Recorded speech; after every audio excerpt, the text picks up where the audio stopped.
जय हिंद। देखिए, हमारे तीनों सेनाओं के जो पहले चीफ ऑफ डिफेंस स्टाफ यानी सीडीएस जो थे बिपिन रावत, अब वो हमारे बीच नहीं रहे। इनका एक शानदार करियर रहा। ये उत्तराखंड से आते थे। इनके पिताजी भी सैनिक जो लेफ्टिनेंट जनरल के पद से रिटायर हुए थे। ये हमारे सेना के थल सेना प्रमुख रहे, उसके बाद पहले सीडीएस रहे। इनका मुख्य काम तीनों सेनाओं में समन्वय स्थापित करना था। ये अपने कार्यकाल में इसको बहुत ही बखूबी अपने काम को पूरा किए थे। 1958 में इनका जन्म हुआ और आज के दिन इनका एक हेलीकॉप्टर क्रैश में ये शहीद हो गए। 14 लोग थे उस हेलीकॉप्टर में, जो खराब मौसम के कारण बताया जा रहा है क्रैश कर गया था इनका हेलीकॉप्टर। जो ये जब इन्हें कार्यभार दिया गया था तो इन्होंने सीडीएस के पद को बहुत ही बखूबी निभाया था। नौसेना के P-8I को लद्दाख में तैनात करना इन्हीं का डिसीजन था। उत्तरी कमांड को थिएटर कमांड बनाना, यानी तीनों सेना आपस में कोऑर्डिनेट करके लड़ाई लड़ेगी, इनकी सबसे बेहतरीन डिसीजन थी। इन्होंने नेवी, आर्मी, एयरफोर्स सबको बहुत बेहतरीन से किया था।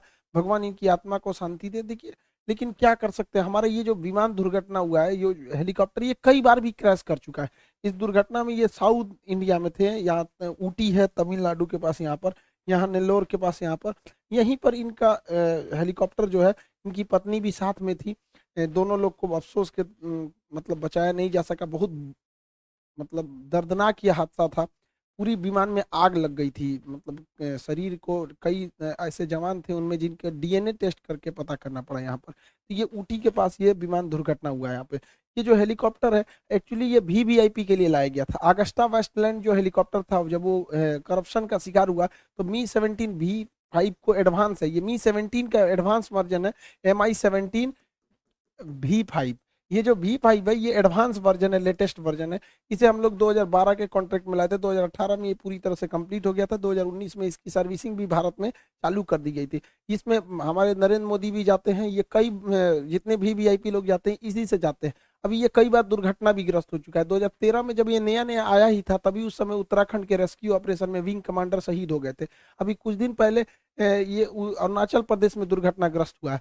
2019 में हमारे ही अपने सैनिकों द्वारा इसके ऊपर स्पाइडर मिसाइल चला दिया गया था, तो इसमें भी ये भी उस समय क्रैश हो गया था। हालांकि दुनिया में 60 देश इसका इस्तेमाल करते हैं, बहुत विश्वसनीय है। इसमें कई सारी लेटेस्ट टेक्नोलॉजी का भी यूज किया गया। इसके आर्मर को बुलेट प्रूफ बनाया गया, ताकि गोली, अगर ये लो हाइट पर चलेगा तो गोली वगैरह वगैरह को ये रोक सके। इसमें एडवांस रडार सिस्टम लगाया गया, जो किसी भी तरह के आगे की जानकारी देता है। एक्चुअली ये ट्रांसपोर्ट के साथ साथ ये एक अटैक हेलीकॉप्टर के तौर पे भी काम करता है। इसके अंदर का अगर देखेंगे तो इसे सैनिकों को ले जाने के लिए दिया गया है। इसमें 36 सैनिक हथियार के साथ तैनात हो सकते हैं। ये 13,000 किलोग्राम के चीजों को उठा के एक जगह से दूसरे जगह में ले जाने में सक्षम है।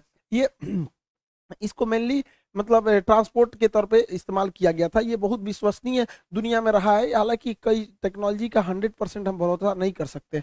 ये 250 किलोमीटर प्रति घंटा की रफ्तार से चल सकता है और इसकी सर्विस सीलिंग बहुत अच्छी है। 6 किलोमीटर ऊंचाई यानी 6,000 मीटर ऊंचाई पर ये उड़ सकता है पहाड़ी क्षेत्र में। वहाँ ये डिप्लॉयमेंट के लिए बहुत ही बेहतरीन साबित होगा। इसमें दो दो इंजन लगाए गए हैं।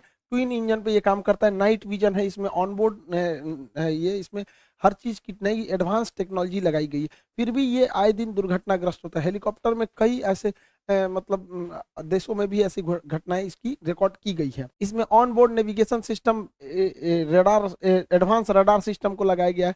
ऑन बोर्ड वेदर रडार को लगाया गया है कि मौसम कैसा है उसके हिसाब पे भी जानकारी दी जाए। हालांकि प्रथम तो यही कहा जा रहा है कि ये जो विमान दुर्घटना हुआ है इसके पीछे मौसम खराब को जिम्मेदार बताया जा रहा है। हालांकि वायुसेना ने इसके लिए जांच के आदेश दिए हैं। आगे क्या होता है ये आगे समझेंगे। इसमें सेफ्टी का भी ध्यान रखा गया है। इसमें दुश्मन की आ रही मिसाइलों को भटकाने के लिए फ्लेयर की क्षमता है। ये फ्लेयर में बहुत हाई टेम्परेचर होता है, जिससे कि हीट सीकिंग मिसाइलें दूसरी ओर डिस्ट्रैक्ट हो जाती हैं। इसमें एडवांस एविएशन सिस्टम को दिया गया है।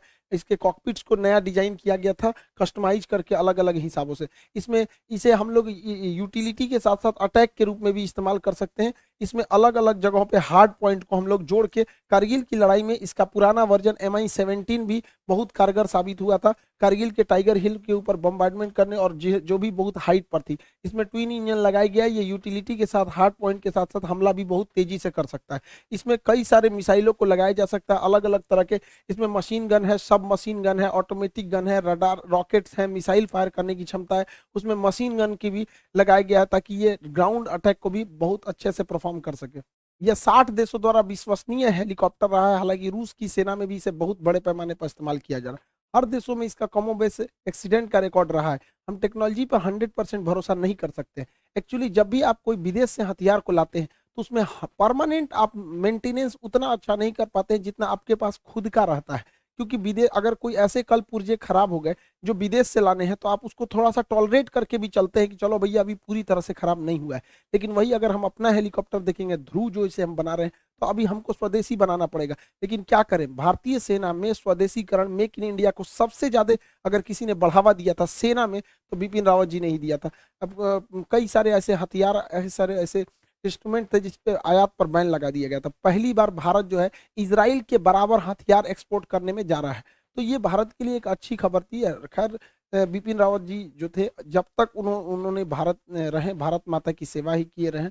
अब उनको होनी को अब कोई क्या टाल सकता है। अब आगे सरकार को डिसीजन लेना है कि अब किसी अगला चीफ ऑफ डिफेंस स्टाफ नियुक्त किया जाता है। इसके अलावा एक रेलवे की भी सूचना थी, जो अभी हम लोगों ने 1 दिसंबर को जो डिजिटल स्ट्राइक किया था, आप लोगों ने भी इसमें बढ़ चढ़ के हिस्सा लिया था। तो रेलवे ने भी अपने सारे एग्जाम डेट को बता दिया है। वो 15 जनवरी को एनटीपीसी सीबीटी 1 का रिजल्ट दे देगी और 14 से 18 फरवरी को सीबीटी 2 का एग्जाम ले लेगी। साथ ही रेलवे ग्रुप डी को भी 23 फरवरी से स्टार्ट कर देगी। अब बेरोजगारी इतनी हाई लेवल पे है, महंगाई, कोरोना में लोगों का रोजगार छीन लिया, और हमारे ज्यादातर स्टूडेंट जो हैं वो पुअर फैमिली से, जिसके पिताजी किसी के सब्जी बेचते हैं, कोई छोटा मोटा काम पे। तो हम आप लोगों से भी हमेशा से हम यही सोचे हैं कि आपको क्वालिटी के साथ साथ आप लोगों को बेहतरीन कंटेंट के साथ सबसे कम फी में दिया जाए। तो आप लोग को इस चीज को ध्यान में रखते हुए आप लोग के लिए पूरा कंप्लीट बैच, जिसमें आपका मैथ्स भी रहेगा, रीजनिंग भी रहेंगे, उसमें कंप्लीट जीके रहेगा, साइंस का पूरा पोर्शन रहेगा, करंट का पूरा पोर्शन इसमें कंप्लीट किया जाएगा। ए टू जेड जितना चीजें इसमें रहती हैं सबको कंप्लीट किया जाएगा। इन टोटल चीजों को कंप्लीट किया जाएगा। एकदम ध्यान में रखा गया है आप लोग को, एकदम मिनिमम से मिनिमम। हमको भी पता है कि कोरोना पिछले 1 डेढ़ साल में सबका रोजगार छीन लिया, लेकिन हम इतना मिनिमम किए कि उससे मिनिमम पॉसिबल ही नहीं हो सकता है। 250 रुपये में आपको टोटल चीजें, आप खुद सोच सकते हैं कि इससे मिनिमम पॉसिबल ही नहीं हो सकता। इसमें हमारा टैक्स भी शामिल रहता है, जीएसटी, इनकम टैक्स वगैरह वगैरह। 50% तो सर्वर कॉस्ट, इस सब में सब चला जाता है, टैक्स वगैरह। तो इससे मिनिमम में बाबू पॉसिबल ही नहीं हो सकता। तो इसमें ज़्यादा एडमिशन हम लोग नहीं ले पाएंगे। तो शुरुआत में जो एडमिशन होंगे वही इस फीस में हो पाएंगे, क्योंकि आपको भी पता है बाबू, इतना में आजकल समझ रहे हैं ना, इसमें 10वीं क्लास के टीचर जो भी बच्चों को जो पढ़ाते हैं, इतना मिनिमम रहता है। तो फिर भी आप लोग आगे जाके देश सेवा करेंगे।